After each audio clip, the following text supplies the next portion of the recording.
Hello and welcome to the Gaggle Wobble Challenge, and if necessary, destroy media narratives. I'm George Szamuely. With me today, of course, is co-founder of the Gaggle, Peter Lavelle. So, Peter, this week, the BRICS summit is taking place in South Africa, and we talked a little bit about that on the question of whether President Putin would attend in person, and he then decided not to because there was a whole argy-bargy about whether South Africa is obligated to arrest him on the spot, and so obviously that was nonsensical. But there was a lot of excited speculation in the in the media, and particularly in the alt media community, and among some of our friends and some of the people who've taken part in the Gaggle, that now BRICS was really going to emerge as this alternative forum for world economies, a rival to the G7, a rival to the IMF, a rival to the World Bank. And there really shouldn't have been this excitement because Russia itself had been dampening expectations about anything that might emerge from BRICS, particularly when there's a lot of speculation that a rival to the dollar would be in the works. And I just want to show you, this is from TASS, sometime this month, and one of the very rare times that we use Russian media, everyone. Yes, exactly. Very rare, but since it is Russia is a member of BRICS, and Russia and TASS is the official spokesperson for the Russian government. I mean, it makes sense to say, well, what does the Russian government say as to what its expectations are as far as BRICS is concerned? And here we have common currency in BRICS hardly feasible in the near time, Kremlin. And then here we have a common currency would hardly be introduced in the BRICS and in other associations in the near future, Peskov told reporters. Many countries are tending to the path of using national currencies in mutual settlements. Certainly, expert discussions are also underway regarding the possibility, feasibility, and viability of plans to introduce a national currency of a certain integration process. And this is the process of discussion so far. Clearly, it will be stretched over time, and this can hardly be implemented in the near time, Peskov said, commenting on the proposal of President Lula to think of creating common currencies of the BRICS. So he's saying, yeah, it ain't going to happen, tomorrow. It's certainly not going to happen in this week. And then he goes, the de-dollarization process in the global economy is going relentlessly, but by that he just means the use of national currencies for international transactions. So the use of national currencies has already become the reality now, the reality growing at a global scale. Not merely countries facing sanction restriction, but also the ones not facing them are resorting to this practice. They understand the benefits of this regime in the foreign economic activities. Introduction of a common currency will hardly be implemented at the coming BRICS summit, but it does not mean it should not be discussed. So, and now then there's the other aspect of it about this massive expansion, because a number of countries want to join BRICS, and a number of countries have been pushed, particularly Brazil is pushing for other Latin American countries to join. And there again, there's a sort of cold water being thrown on that idea. India has already thrown cold water on the idea of bringing in new countries. And the Kremlin put it politely, nuances exist among BRICS members regarding groups' potential expansion. This is a very important topic because we see that increasingly more countries are making statements about their intention to join the group, Peskov says. And then again, the topic of expansion near the top of the agenda and will be discussed. And this is a very important topic because we see that increasingly more countries are making statements about their intentions to join the group. Indeed, within the framework of BRICS, certain nuances exist among members on the subject of expansion. All those nuances will certainly be discussed during the upcoming summit. And then he talks about there were reference about Brazil resisting China's call, because he said, commenting on a report by Bloomberg, citing sources that India and Brazil are purportedly resisting China's calls for a rapid expansion of BRICS. And then here the other thing is that even on the small issue of sanctions, in fact, BRICS is still, the BRICS Bank is not daring to violate the US sanctions regime because it's still very dependent on the US. So it was just, it says BRICS Bank, NDBs, and New Development Bank says it's not considering new. Yep. George always pours cold water on things. I do. It's one of your calling cards. Yes, okay? Yes. I think, you know, I'm never very persuaded by people say, "Hey, this new world order is already here." You know, you know, let's break out the champagne. So, so here it says, the New Development Bank, the multilateral bank set up by the BRICS states, is not considering new projects in Russia, as it operates in line with restrictions imposed in financial and capital markets, its head said on Wednesday. Head is Dilma Rousseff, the former president of Brazil, who was impeached. Brazil is, you know, one of the members of BRICS. It doesn't seem to have a good record on its political leaders. So we had Lula, who went to prison after he left power. Then his successor, Dilma Rousseff, who was impeached. And then we've got Bolsonaro, who has now been banned from running for office until 2030. So, and Lula's back. And Lula is back, but it's a little like the United States. So, but I don't know, you know, what is the United States becoming like Brazil, or is Brazil becoming like the United States? But a topic for another video. Exactly. Okay. And then here we have also this Asian Investment Bank, another aspect of BRICS. Then China's based AIB freezes lending to Russia and Belarus over Ukraine war. And then again, the Asian Infrastructure Investment Bank has suspended all current and pending business relating to Russia and Belarus. The decision by the Development Bank threatens to strain ties between China and Russia, which are close trading partners.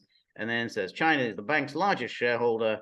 The Beijing-based bank said that it would safeguard its financial integrity and assess the impact of the Ukraine war on its operations and member economies. But basically, it's, you know, it depends on the United States and basically cannot afford to antagonize the Americans. So this is just simply by way of expressing some skepticism that anything very much will emerge this week in Johannesburg. Anyway, what's your take, Peter? I don't think much more than maybe a joint communique, or, you know, something that is very a fluff piece, which is okay.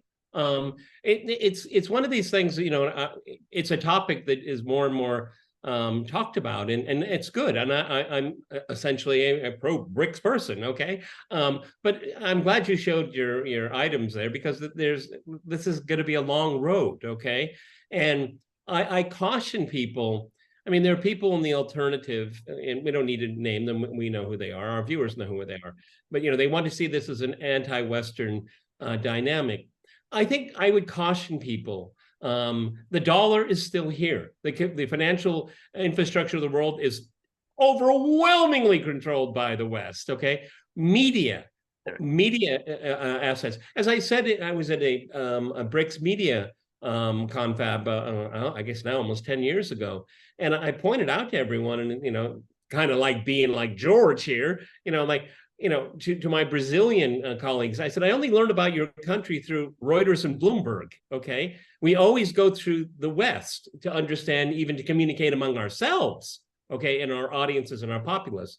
So, but what I think the smarter people in looking at the BRICS phenomenon is that it is creating an alternative, not just to be confrontational and anti-Western, but to say, no, we're just going to go around their institutions. And that takes a lot of time. Right. Now, there's a lot of bravado. We want to join BRICS because we hate American imperialism. That's okay. Okay. But we'll join BRICS because it's a long trek around these institutions and eventually get parity and maybe overcome them. I mean, you know, essentially about the time the idea of BRICS, which came out of J.P. Morgan, okay, is the 4 countries would be an investment opportunity in the future, developing markets. Right. You have a literature, it's called Beyond the West. And it's a real literature. People write about this thing all the time. And this is where BRICS and Beyond the West come together. I think BRICS as a institution, as it stands now, is no panacea. It's so full of contradictions, okay? These countries are very different from each other, okay? And plus, if you look at countries like India and Brazil and China to some extent, because they were carved up by Western powers at the end of the 19th century, I mean, they all are reacting to a colonial past, which is all nice and fine and normal, okay? Right. But don't let that guide you, okay? Don't let that guide you. And I think that, you know, that's some of the extra pieces that we have to look at. Again, I'm pro BRICS, but as George pointed out, and I think he probably only spent about less than an hour on that, okay? Right. You can dig a lot deeper than that. Right. It's very ambiguous, it's very nuanced, and it's an approach to move forward, but it's not a panacea for today's issues. No, that's exactly right. And I think that it's understandable that people would like an alternative financial economic system to that of the West. I mean, the West just has everything wrapped up. I mean, it's got all the rich, powerful economies locked together in the G7. It's got the International Monetary Fund, very, very powerful, and countries find themselves unable to resist. Whipped. Yes, that's right. And same with the World Bank. And so it's very, very difficult to challenge all of that. And again, you know, China, you know, it's still a developing country. I mean, when you look at the per capita of GDP of China, it's pretty low. I mean, it's a big country, big economy because it's a big country. Same with India. India is also a big country, big economy because it's a big country. But it just doesn't have that kind of economic and financial capability to be able, you know, at this stage. Again, you know, it's a long process. History is a long process. But right now, it's just simply, you know, it's still. Well, I think, George, you could even make the argument that Russia is a developing country in many ways because its vast resources are virtually untapped. I mean, you know, it's, you know, I came from Sochi this morning. I mean, you know, about the time it takes me to go from Sochi to Moscow is you can almost cross the entire breadth of the United States. I mean, and if you look at a map, Moscow and Sochi seem pretty close. Right. No, that's right. It's a huge country, but you know, it obviously has problems, demographic problem, which is and that's also a problem with China. You know, which is, you know, ultimately, you know, if you want a developing, prosperous economy, you have to have a growing population. You can't. Everybody, you know, George, you know, all of these frightened people saying the crisis upon us, overpopulation. No. Very soon, people are going to be talking about depopulation, okay? A real serious issue is depopulation. Yeah, exactly. And that's really the problem of the world today, incidentally. Underpopulation is a much more of a serious problem. And it's obviously a serious problem in Europe, problem in Russia, problem in China. I mean, and you know, in Japan. So you know, it's in most parts of the world. That's the real issue, which is underpopulation. It's not able to maintain the proper standard of living because it just doesn't have enough people. And so, you know, in the case of Russia, you're right. It has huge resources. And I think this was almost from the beginning of the Putin era back in the 90s. Is, you know, he wanted to turn Russia into a country that could punch its weight economically. You know, so basically, you know, hey, why can't we be like Germany and Japan? I mean, we have all the resources. We have a talented, educated, intelligent population. You know, why can't we be like Germany and Japan? I mean, you know, that problem hasn't been solved, but nonetheless, it's definitely an issue that Russia will have. It's a valid question. Yeah. It's certainly a valid question. Yeah, exactly. And so, and as you said, but Brazil, again, growing economy, but it's been growing for a long time. I mean, it's like it was going to be a, you know, when I was a child, there were people already talking about, oh, Brazil is the coming, you know, global superpower. It never quite happened. And again, South Africa, yep, superpower by African standards, but hardly a global. And the prognosis isn't good for the short term and medium term. Sorry, everyone, but it's true. Yeah, exactly. But I mean, but okay, we poured a lot of cold water here. But the very fact that BRICS exists and people are excited about it, and people talking about alternative ways of governing the world, those are all very good, positive things, and they need to be added to, compounded to, and that's why I remain overall optimistic, but I don't have high expectations. Okay, a hegemon of the magnitude of the United States is not going to reach, as George and I have chronicled here for the last 3 years, almost exactly the last 3 years, it doesn't give up without a fight, and it can get nasty and it gets dirty. Okay, right. Hegemons don't give up easy. Right. No, that's right, and we have seen this. The United States immediately starts leaning on in any country that dares to defy its will. I mean, it did it even to its ally with the Nord Stream gas pipeline. It told the Germans, that's what we can do to you. And you're someone that we actually are fond of. So imagine what we can do to someone that we don't think they like. We're actually fond of you. That's the oddity of it. That's the bizarre element of it all. Yeah, and we actually like you. Okay.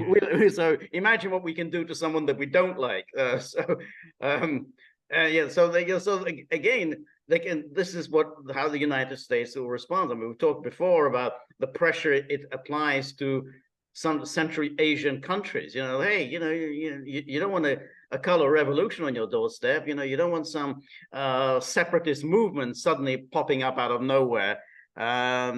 So that's, and you want Soros living in your living room. Okay? Yeah, exactly. So but the Americans have that always on the back burner, and so they're not going to give up without a fight. That's you always have to remember that. But you're absolutely right, Peter. I mean, it's a good sign. It's a good early sign, and it's good that also many countries understandably want to be a part of this, but for it to be a viable bloc, it's understandable to also say, well, not everyone can join. You can't just simply say, I want in. I just don't see the veracity of just trying to duplicate the G7. I mean, I think it's much more of a way, to be kind of a win-win situation where there isn't a hegemon and a supplicant. I mean, is there a way where everyone can have a benefit, an advantage? Okay, but not at the expense of others. Okay, now that sounds kind of fuzzy and warm and all that, but we live in a very, very treacherous world, and if it was economic development, and I think and Nigeria comes to mind. I mean, if it was economic development and trade opportunities, I think that it would be a very different country if it didn't have a French and American military base there. Okay, I mean, it's a way of looking at the world and how you transact with the world. Okay, instead of having a master slave, to be trite, how about a different way of doing it? And I think that's what's inside the DNA, the developing DNA of BRICS. No, I think it's a very good point. And I think if they can work something out in terms of how you can at least get around the dollar, with these working with the national currencies, and ultimately to be able to help countries to beat sanctions. I mean, these sanctions policies are just devastating. So in other words, if there's some way that you can figure out whereby you can still sell your product and not get the Americans sort of grasping it up, thank you very much, we'll have that. So that, again, that's part of BRICS, all the different, at this stage anyway, all the different ways that you can at least get around the tyranny that the dollar has imposed on the rest of the world. Yeah, and it's something that it was you mentioned in the items that you showed us. We have to remember too that we still are coming out of the colonial experience, and jumping into a multilateral institution where you have no more control than you did with dealing with the G7 countries. National currencies, that's one step towards solidifying your sovereignty. Okay, countries are like like Turkey and Brazil, Saudi Arabia getting in on the act. South Africa, they don't want to jump from one hegemon into they don't know what. Okay, Right, so right. coveting your sovereignty is the first step, and then you have leverage to join a multilateral organization. So I think there's too many people that are just too kind of dreamy-eyed, this is our opportunity to overthrow the West. Okay. Right, right. I mean, it sounds nice. It's maybe a great Netflix series, but Right, right. it's not going to happen anytime soon. No, it's not. It really isn't. And I think that it's very important to maintain a sense of realism. And so there's been a kind of a lot of hysterical drumbeat, that this is going to be it. This is the big meeting. They're going to announce. Yeah. There's an article on Zero Hedge that says exactly that. I can guarantee you that. Okay. Yeah, exactly. Yeah, that's but boom, that's it. The complete transformation of the world. It's not going to happen anytime soon. So I think it's a good first start, but this is going to be a long process. And as you say, other countries don't want to be put in a position where they're going to lose their sovereignty and they're going to be in hock to some other new bank. Hey, you better cough up the money, or else you're going to find life very painful for you. So there's no point in just replicating. Yeah, we're going to have our little IMF, our kind of World Bank. So it has to be a different way of looking at the world and providing some assistance. I think it's important, the assistance to countries that are getting screwed over. So like Niger, which seems to be getting screwed over right now, with the sanctions and everything else. This would at least facilitate some sort of assistance for Niger. Exactly. So BRICS now and forever, yes. Okay, but forever is a very long time. Okay. This is all right. This is The Gaggle with Peter and George. We're on Locals, so please go to thegaggle.locals.com. Visit our store, and tomorrow is George's first live stream. Live stream, 3 p.m. Eastern Time. Please join me. Come with comments, criticisms, and suggestions. On the way out the door, think about little Buddy, because Buddy's not happy about the idea. I thought we were putting forward an alternative program. I mean, we're going to challenge the old regime, but no, apparently, we're still stuck with the old regime. So, what are the chip jars? So, if you have a few bob in your pocket, whip them out, dunk them in his tip jar. That'll, reassure him that he's still being looked after. So. We're very grateful for all of your help and friendship and support. The more you're able to donate, the more of these videos we can make, the more we can improve the technology. And above all, we can reassure Buddy that, he'll be well looked after under the new order. So remember, if you like The Gaggle, please like, share, and subscribe. See you soon. Bye.